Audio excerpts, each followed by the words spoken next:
Тарасский стрелок Максат Кариев.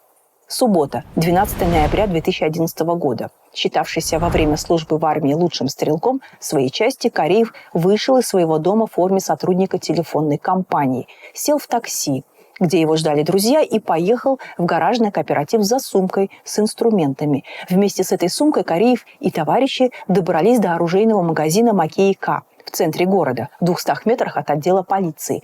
Кариев зашел туда один, но инструментами в сумке оказалось оружие, с помощью которого из магазина был похищен более мощный арсенал.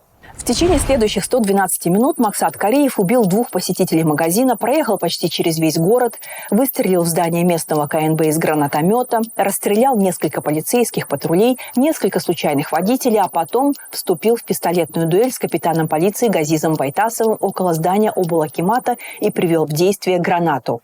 Байтасов накрыл Кариева своим телом и не позволил погибнуть случайным прохожим ценой своей жизни.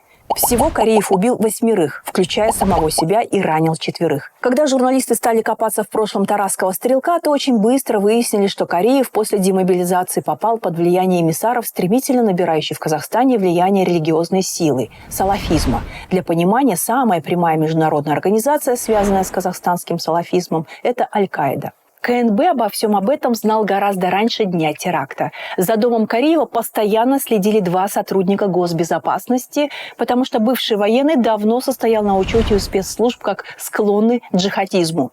Но тарасскому стрелку достаточно было переодеться, чтобы они его упустили. А во время своего нападения на город Кариев специально заехал в свой двор и расстрелял чекистов в упор. Они даже не успели ничего понять. Если бы не героический подвиг капитана Байтасова, неизвестно, сколько бы еще Кариев ходил по городу. Его передвижение силовики отслеживали по камерам наблюдения, но в стычках с полицией тарасский стрелок неизбежно выходил победителем.